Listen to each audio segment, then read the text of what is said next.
There we go. And yeah, you had a question there about the nuts and bolts of this training. So maybe that's one for you, Jeremy, and I can chip in. Yeah. I mean, do you already know something about our course, about the English for Freelancers course? I was briefed for like 5 minutes when I was just grabbing my coffee in local coffee shop at the station where I met Sarah. She works at the station, and she told me about, well, she didn't have in-depth details about the kind of details of the course, but I would definitely welcome your insight in this perspective. Okay. So it's a course that we created about a year ago for Palestine, and it was very successful in Palestine, and now we're expanding it to other parts of the world. So Iraq is the first place we're going after Palestine. The course is English for Freelancers, which means it's helping digital freelancers to find work internationally. Digital freelancers are people who work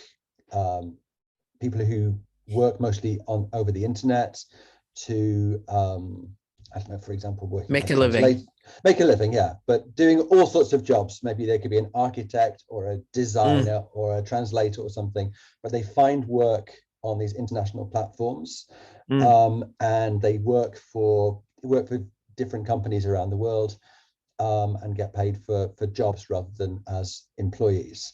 And those people need a lot of support to, first of all, to find those jobs, and then to do the jobs. So it's not, our course isn't really about training people to do the jobs. It's training people, it's helping people to find work on those sort of platforms. So it's a lot of it is about job hunting skills, but there's also a lot of focusing on confidence, speaking confidence, breaking down barriers, and so on. So that's a summary of the course. The course materials are it uses a flipped classroom approach. I'm not sure if are you familiar with the flipped classroom? Sure. Yeah. Okay, great. So the majority of the learning takes place online. We've created this self-study materials for the learners. And we've also created face-to-face elements to build on that and to develop the speaking skills. So that's the course that exists. And then around that, we've also created a train the trainer course, which is what I'm involved in, and which hopefully you'll be involved in as well, which would be me training people how to run this course, and that's what's happening later this month in Erbil. So I'm planning to come to Erbil to conduct that train the trainer course, but also that will also follow a flipped approach. So a lot of that training will take place during self-study, which means that when we meet face-to-face in Erbil, it will be a lot of discussion, a lot of practice, rather it's not going to be me teaching you guys how to do things. It's going to be us discussing things and practicing things. Delphine, is that a fair summary? What have I missed? Yeah, that's great, Jeremy. I was just going to fill in a bit more about the sort of time commitment. So there are two phases. So phase one with Jeremy that we've just had the detail on. So following the interviews, I would issue contracts fairly soon next week, because the first step of phase one is an online onboarding session with Jeremy, which would happen Saturday the 15th of January. That's a half-day commitment, so that will be done on Zoom or Google. Okay. And then between that onboarding and the face-to-face training, we'd expect you to do about a day and a half's worth of preparation. So the pre-task that Jeremy will give you at the onboarding session. And then you come to Erbil for the training on the 23rd, 24th, 25th of January. Let me double check on the 24th, right? 23rd, 24th, and 25th. So 3 days. That's right. That's right. Okay, sounds good. And I believe that the training will take place in the hotel that you're staying in. So it will be that the British Council will be responsible for travel and board accommodation arrangements. But yeah, that's the plan. Okay. Do those dates work for you? So January 15th, 23rd, 24th, 25th? Well, I have to submit 3 days leave in advance. So I'll do that preparation for the 3 days leave starting on Sunday, because Sunday is a working day here in Baghdad. Mm-hmm. I'm going to submit that to my work agency, and hopefully I would say 99% they are going to approve it. So there's no worry or concern about that part. Okay, and then the 15th is during your weekend, I guess. So that's definitely. That's on the it's Saturday 15th. Yeah. Okay, wonderful. And then phase 2 would be the training that you receive, you then deliver. So you would be teaching the learners this course at the tech hub that you're contracted with, which is the station, I believe. Yeah, you mentioned the station, Sarah. So yeah, so then you would teach learners at the station. The tech hub is responsible for finding the learners, but they might involve you in looking at the placement tests, etc. But yeah, then you would teach the 12 modules to the learners, timetable to be decided by the tech hub. But yeah, you would be expected to teach and do all the relevant marking, etc., preparation. So if I may ask a question, well, many questions to be asked actually, but they will come consecutively. When we talk about the training, you kind of like highlighted British Council. What's the connection between British Council and the training that we are doing? Are we going to act on behalf of British Council? Are we going to be coaches within British Council entity, or within the umbrella of British Council? Just to clarify. Yes, so the contract will be between our organisation, my organisation, LearnJam, and British Council, and you'll be delivering the training at the Tech Hub. But yeah, in terms of what you would put on your CV, it would be, it would be the British Council. The materials that you will use are sort of branded British Council as well. So yeah. Awesome. So the tech hub, the station in Baghdad, they would organize the training. Yeah, they would organize that. They would find the learners. They would deal with the administrative things. The British Council is basically providing the funding and sort of the inspiration. They're kind of the leaders who've created this project and sponsored it basically. And then we Delphine and me and the rest of our team, we're just doing the work. We're the ones that have actually created the materials and doing the training. Okay, so when it comes to the objectives of the training particularly, and I don't know if I think it's premature to develop a kind of impression about the role that I will do right now, because of course you are going to consult that with Delphine and later on decide on. Are there any job duties that I have to do? And if yes, what are your expectations about what I will do during the training and what I will do during the second phase of the training, where I see them face to face? So think of phase 1 as taking up 5 days of your time. You've got the half-day onboarding session on the Saturday the 15th, and then a day and a half to get to know the materials and work through a pre-task from Jeremy that will be given to you at the onboarding session. And there are a lot of materials. Yeah, it's a lot to get through, and but we expect you then to revisit the materials in more detail when you come to teach the course in phase 2. So phase 1 is 5 days all in all, with the 3 days in Erbil and the bits that I've already mentioned. And then phase 2 is planning, teaching, and marking any of the student materials. Because for each of the 12 modules that you'll teach, there is a bridging assignment that students do after the self-study, and then there's a homework task for each module. But really, it will be up to the station to decide the timetable with you as to whether it's like 1 module a week or 2 modules a week, or I mean, we would recommend 1 module a week being sufficient, but that will really be the station's decision and yours, depending on your availability. So there's also the question about with the face-to-face sessions.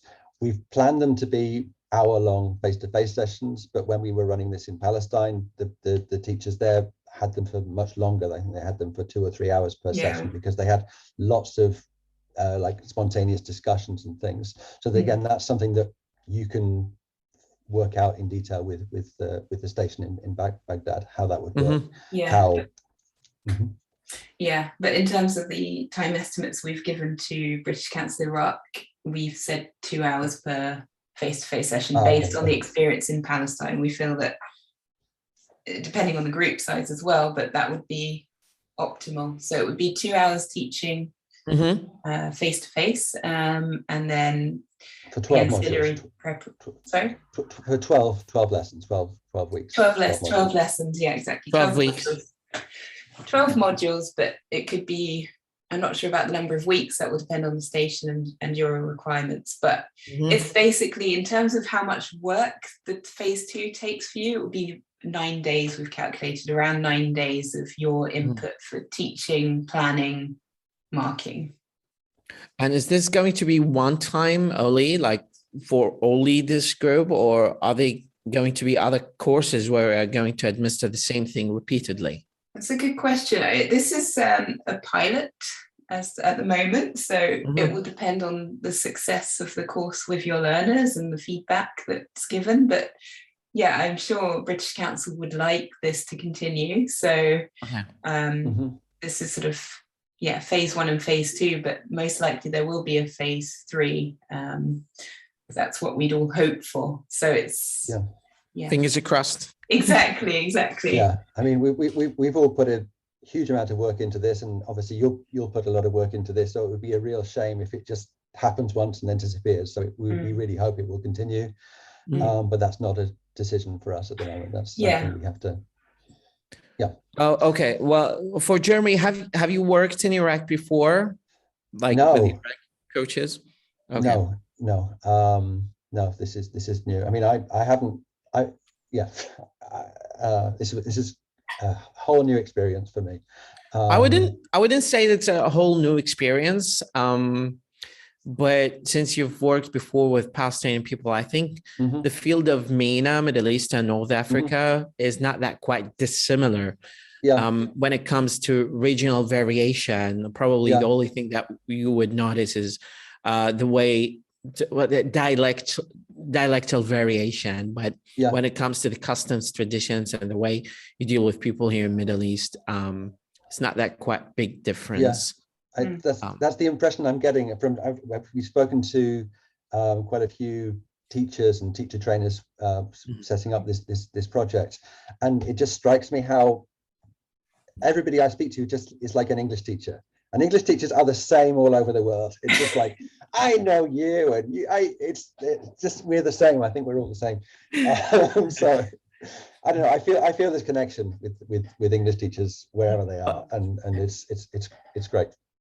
So, it is good. It's good. It's a good indicator. Yeah. Do you feel the same, Daphne? It's like just like I know these people. Yeah, it's an international community with this sort of. Yeah, of course. A lot of teachers have this shared DNA of a pedagogic DNA, I would say, where they have this kind of similar harmony when it comes to thinking about the approaches and throwing out words that people don't normally talk about, like pedagogy or applied linguistics or methodology, or these kind of random words that we love and we get fascinated by hearing them. We try always to, I mean, my motto is to, we learn by teaching. The more experiences that you go through, variety of people, of course, you learn new things. So that's why I love teaching, and I love the field of learning. And it's good to see people start learning and discovering new career paths, especially when it comes to guiding them through LinkedIn. A lot of people actually here in Iraq, and by people, I mean job seekers and fresh alumni, when they graduate, they don't know how to write a CV. They don't know where they put their name or their email and how they write any kind of simplistic resume or cover letter. They don't know how to communicate with universities to get admission, and they don't know how to get an IELTS or TOEFL. I have a channel on YouTube. I don't know if this is something peripheral or in the core of the kind of discussion that I have here, but in this channel I have around 1,200 videos that I've amassed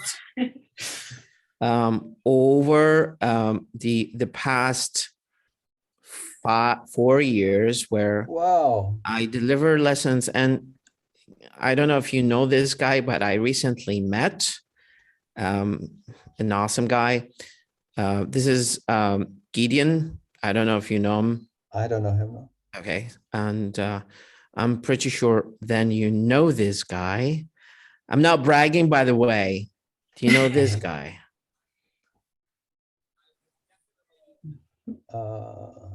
That's not Chomsky, is it? Yes, that's Chomsky. So I've been meeting Chomsky and other pioneers in the field. There's a Steven Pinker I met. That's Stephen Krashen. Wow. He has a great sense of humor. And again, I'm not bragging, but I just want to showcase who I am, because you don't know me. And, this isn't on your CV, was it? This is great. CV doesn't tell a lot about who I am and where I am coming from. I have around 1,200 probably videos, ranging from let me check the playlist here. So this is probably all guided to teachers, and let me see here. So we have this huge list of IELTS children's stories. For IELTS, I have 109 videos. For children, I have 40 stories. Intermediate and advanced level, I have more than 600 videos. And I've worked, it's not a matter of day or two. I've been working on this for almost 5 years, actually, to empower people to find jobs, to find scholarships, especially Chevening or Fulbright, or any, there's one that's called DAD, D-A-A-D. I'm pretty sure you heard about it. It's in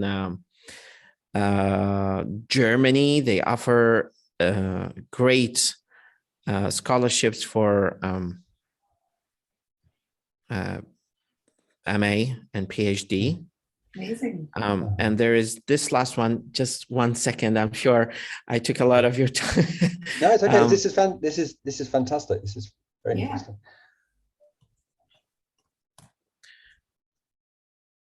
And this is my last one. That's a Steven Pinker. Amazing. So I've been meeting people like those pioneers in the field of language and linguistics, and I'm trying to get inspiration from them about how we localize training of English and indoctrinate people to the idea that learning language is just one step from making you a very successful person, and you just need to follow the career, but also you need to take care of your language. You just need to take care of how you develop your CV and apply for a scholarship. And those people, like, I needed a sense of authority. Like, when I say something, I know some people say, well, I'm a professor in the field of linguistics, but there are hundreds of thousands of professors in the field of linguistics, and I'm not an exception. But if you just bring somebody who talks to them on behalf of me with a position that very published person like Chomsky or Steven Pinker, Stephen Krashen, or Dan Larson Freeman, they will give you a sense of authority that whatever you say should be taken seriously. And I'm just getting there step by step. So probably the opportunity that the British Council is offering is a good opportunity for me just to follow the lead and just accomplish something, help them, inspire them, help them find career. Wow. Well, I'm speechless. What a showcase. That is amazing. Yeah. Wow. And the videos are popular. I mean, how many subscribers do you get? How many viewers do you get? Well, let me double check here because I haven't checked the subscribers. Oh, we don't care about those. Oh wow, 31.8K. Amazing. 31.8 nice. thousand. I have around 250,000 on Facebook, but I deactivated my Facebook when I started my dissertation writing because it takes a lot of time. Yeah. I can imagine. Yeah. So I will definitely share my channel with both of you just in case you're interested and curious to know the content of it. Great. I'm also a video editor and photographer, but I'm more of a videographer. So I do color grading and editing of videos, and all of this is done by me. All of the editing here is done by me completely from A to Z, where I can just present something interactive to learners so they can learn English in a better way and approachable way. Because there's this sense that English is all purely grammar, and grammar, they have been bombarded with grammar for 12 years and they don't seem to be able to speak eventually. So there is a leak, and I'm trying to figure out how to introduce a better way of learning language. This is a series for children. Let me show it to you here. Like, wow. So I do these interactive lessons for children. I have around 40 lessons, and I also have around 500 lessons for the intermediate level because they are the majority of my viewers between the age of 18 and 28, according to Social Blade. And I do monitor the statistics of the channel to see where people are coming from, the background, what kind of videos that they're watching, and I work on gearing my videos accordingly. And that's what I've been working on over the past 5 years, almost 5 years. Looks amazing. Yeah. What a body of work. It's so good. It is. Yeah. Let me check here something.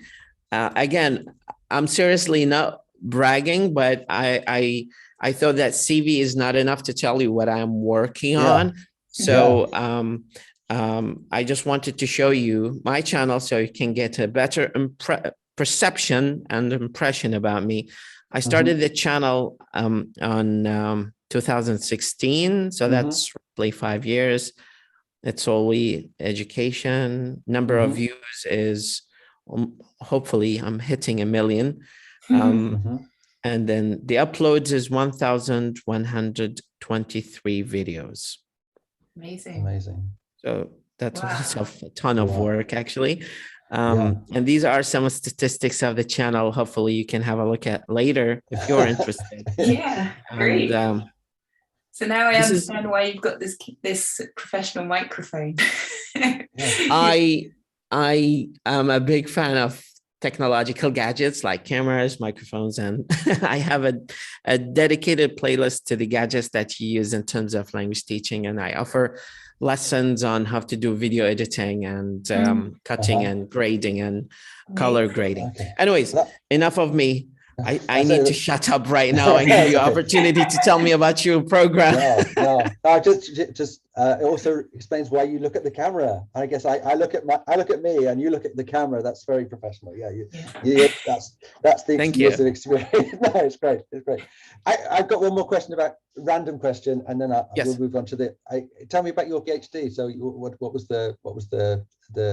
your dissertation about? My dissertation is in linguistics. It's a critical discourse analysis of political bias in selected newspapers. That's the title. Let me just grab it. Wow. I don't know if you see it. Yeah, I can see that. Yeah. It's a critical discourse analysis of political bias in selected newspapers. I love newspapers. I read a lot of newspapers. So what we do here, we do a lot of theoretical work because especially Baghdad University and Babylon University don't like big numbers. So they're not big fans of statisticians. So I geared my research more into theory. What we do, we have certain components when it comes to critical discourse analysis. Within the core of linguistics, there is the dichotomy of syntax and semantics, phonology, and pragmatics. And there's this variation that is called critical discourse. And in critical discourse, we analyze certain embedded, implied policies or agendas behind the text that is written or spoken. So there's, for example, the sense of sexism, racial discrimination, or hegemony, or hierarchy, or domination, or racism. And these are implied directly or indirectly in the written journals and newspapers. So what we do, we collect big mass of newspapers. And then we categorize them by where they're, what country they're coming from, and then we list the number of newspapers, and then we list the number of articles, and then we selectively choose words that might indicate bias. But first, we define bias, and then we categorize bias, we classify it, and then this is what I did.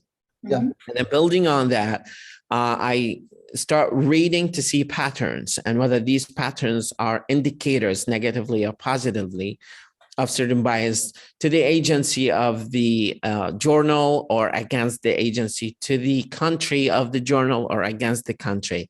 As an example, Tehran Times always talk about America against America. So what are the linguistic features of their writing that indicates that they are politically biased? So we calculate them, we categorize them, we'll put them in a list of expressions that might indicate bias. So the future reader has an idea about the kind of words that they are used to bias, and mostly adjectives.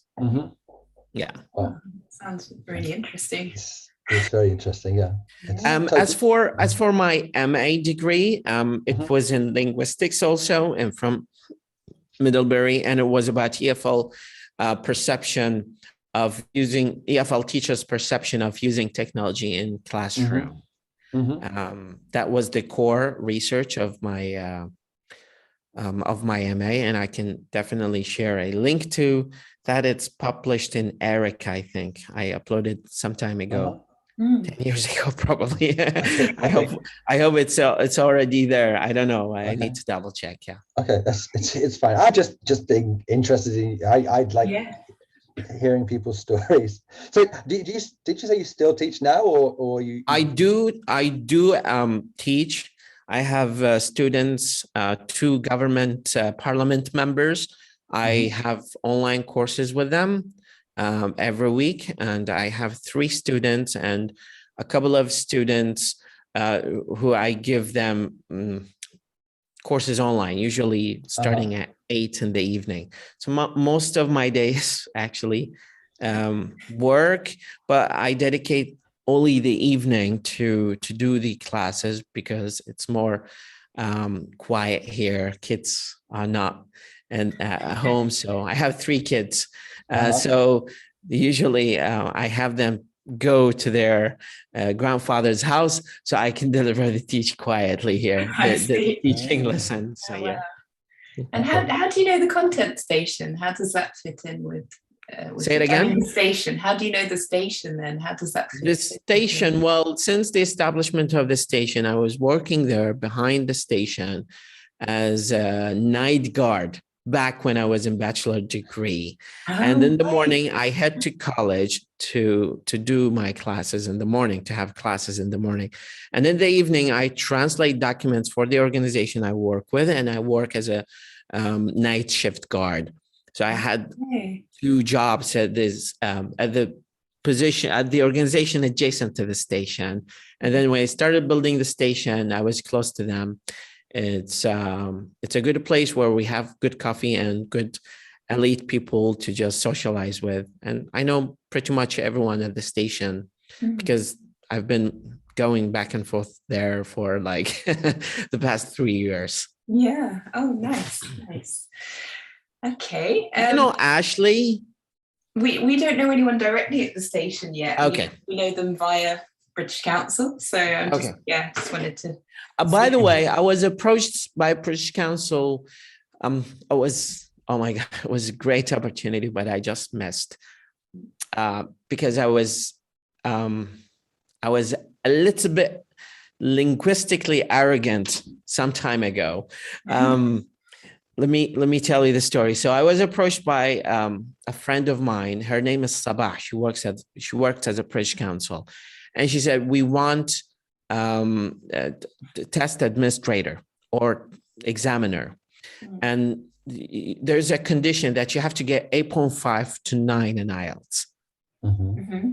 So I've taken TOEFL 11 times before between Iraq and the United States, 11 times. So I was completely self-confident to arrogantly say, well, this is just a piece of cake. So I'm going to go take the IELTS test. And my idea, thinking that when I take the listening section, it's going to be, I hear the question and then I respond.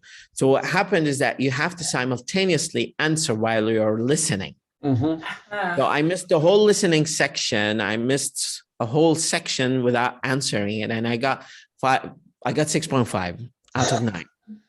So they paid for that. And they said, well, if you need to take it again, but you have to pay for that. And I was like, no, not this time. I just need to prepare. So the preparation took me like 2 years. COVID hit, and I just kind of like left it. I tried to call Sabah twice, but probably she was busy, and the whole plan was just history now. Well, hopefully on this occasion it's going to work out, and there's no IELTS. Yes, we don't care about IELTS. No. Can you tell me a bit about your methodology? Because it sounds like all the very, very high intellectual stuff you're brilliant on. It sounds very impressive. What about the down-to-earth nitty-gritty of teaching difficult students and quiet students and dominant students? This sort of messy teaching. Interesting. I mean, we have a lot of experiences, and actually, my experience is a little bit domesticated to Iraq. In the recent years, because most of my contact is with people I teach in Iraq. I teach 2 people, one in Germany and one, I'm sorry, back in the United States. But it seems that because of time differences, we had hard time coordinating. Methodology is a very broad term. And when we talk about methodology, we talk about the tools that we have here.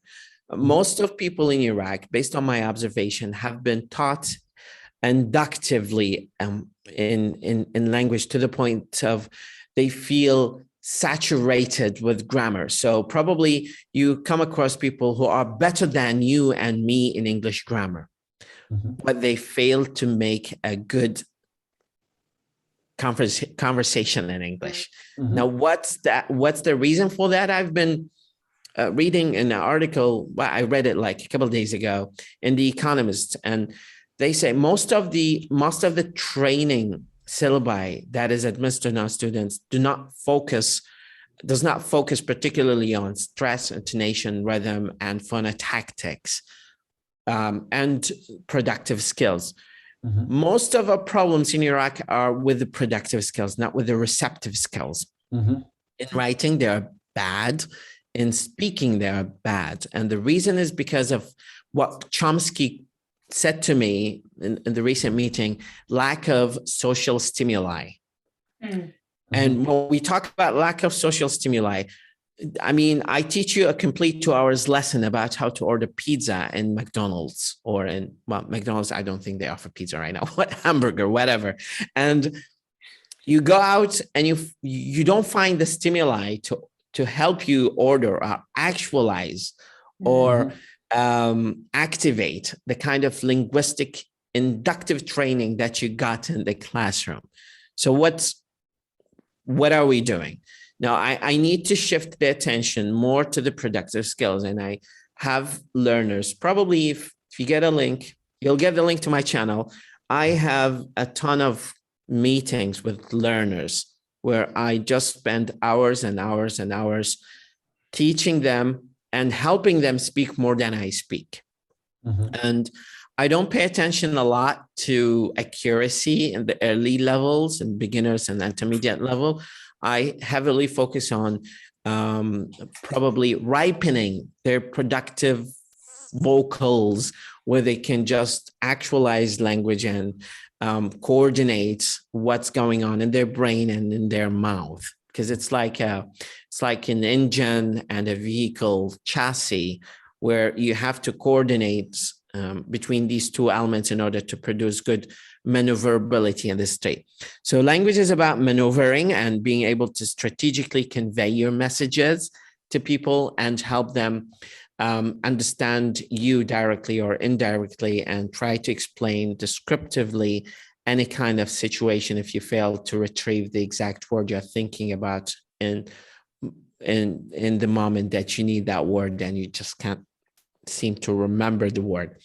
So I help them produce as much speech as possible about very silly topics sometimes, like daily routine and daily activities. And we keep saying that again and again and again and again and again and again and again, to a point they become confident that whatever topic we talk about is within their territory of speaking. And then I start build on investing and feeding them the most common vocabulary, because most of 85% of spoken and written English uses only around 3,000 words, while the rest is more either jargon, academic, or obsolete, or just not used. And then I categorize the list of vocabulary, spread them over the span of time of the training, whether 2 months, 3 months, 4 months, and I monitor them while I am just injecting this list of vocabulary. And I also focus on the most common tenses. I don't teach 12 tenses because nobody needs 12 tenses in English. Nobody would say I may have not been going that way, and especially in conversational English. So most common tense, past simple. Next one, present continuous. Next, the future. So I focus on these basic tenses, help them use them in probably 75% of the conversation. And we choose random topics, but I have regularly, and I do regularly monitor what they say. And whenever I monitor that they have or observe, after I take notes, this is just an example. Let me show it to you here.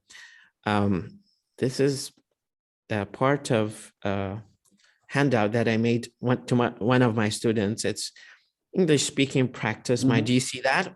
Yeah. Yep.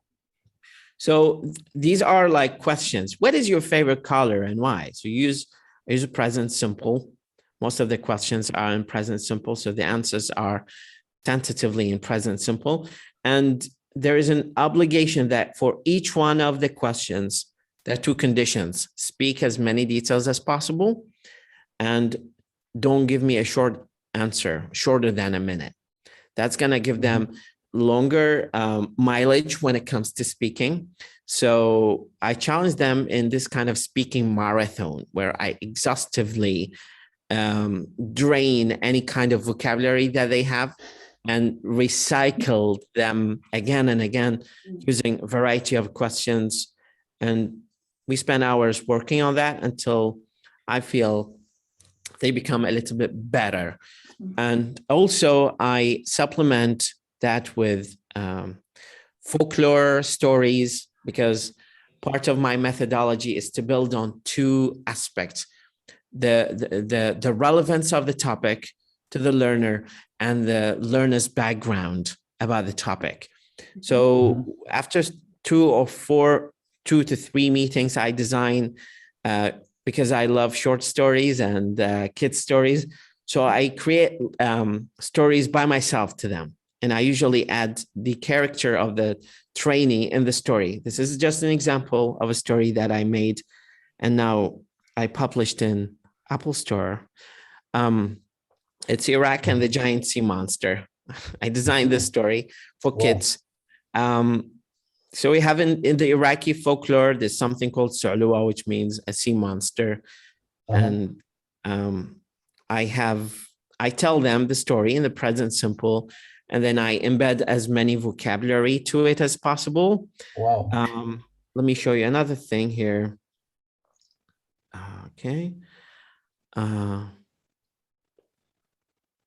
Publish these other tutorials for children. This is one of them. I just got a notification from Apple that it's available in books, Apple Books.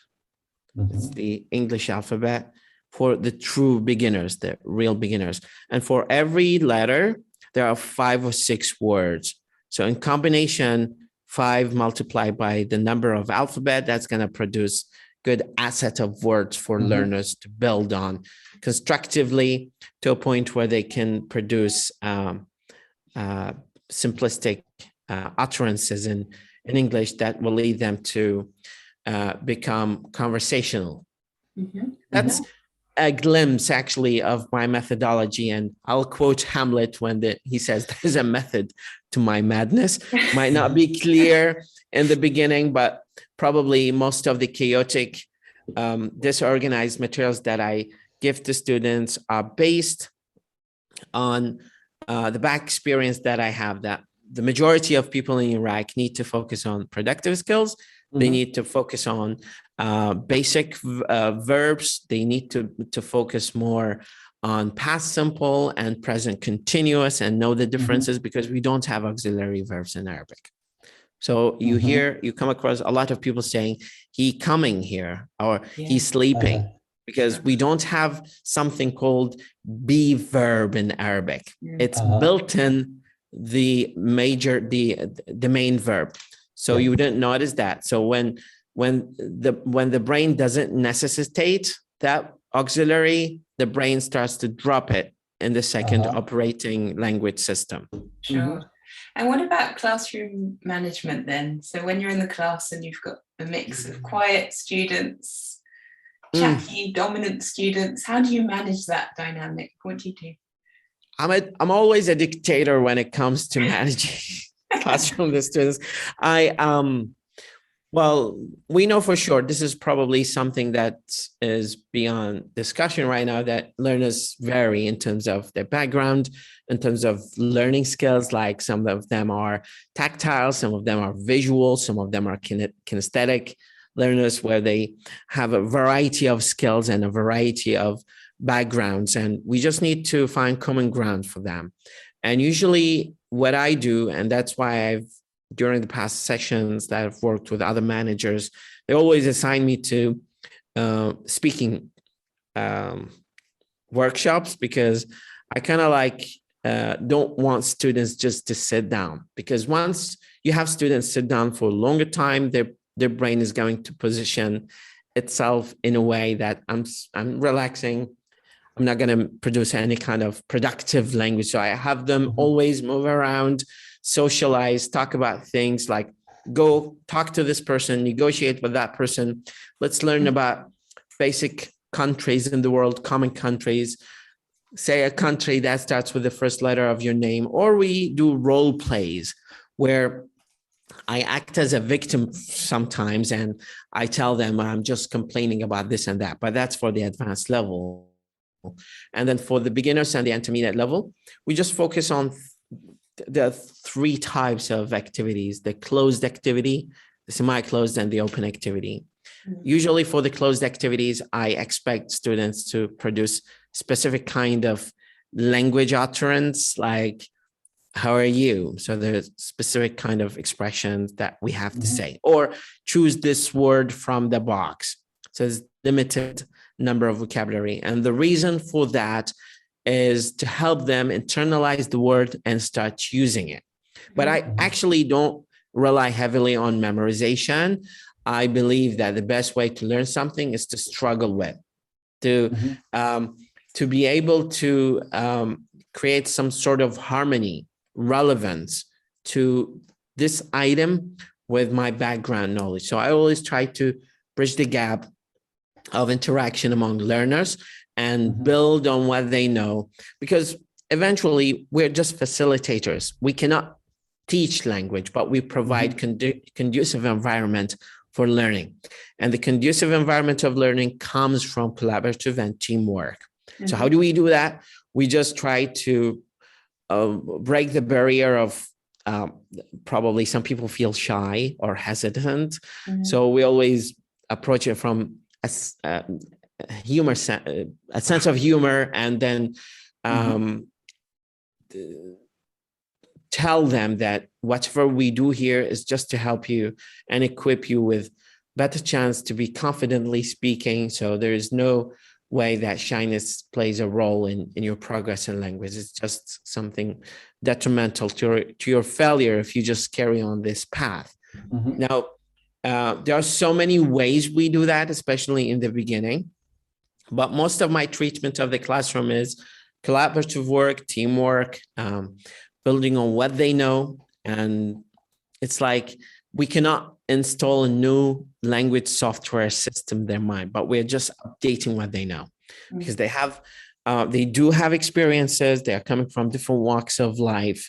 So it's nonsensical to just assume that they have zero knowledge in language. Everybody knows snippets from here and there, and you just need to piece the puzzle together just to get a sense, so they can see the forest for the trees. Wonderful. Well, I realize we're over time, so I'm sorry. That's fine. Talking a lot. You make it easier for us because we can just listen. It's great. It's great listening to you. I could listen to this all day. Okay. Yeah, super. Thank you. Super interesting.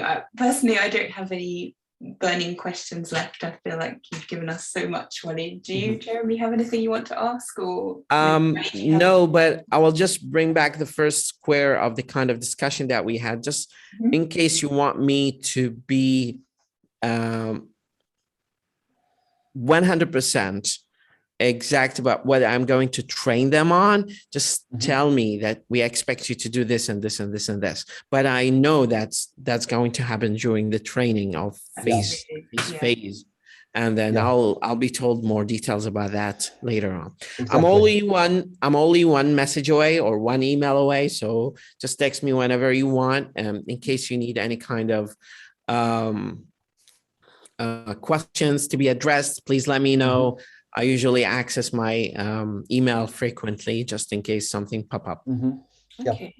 I mean, the course materials, as I said at the beginning, most of it happens. It's self-study. The students study by themselves, so it's a lot of facilitating. Basically, the big role that we would expect of you would be facilitating, just getting them to talk and just getting them to just persuade them, to motivate them, but not to necessarily teach them all of this new information. So that in that sense, it's like basic teaching. It's kind of how to be an English teacher. So I think you'll be fine with that. I think you probably, as Chomsky said to me the other day, like, I can't compete with Chomsky. That's amazing.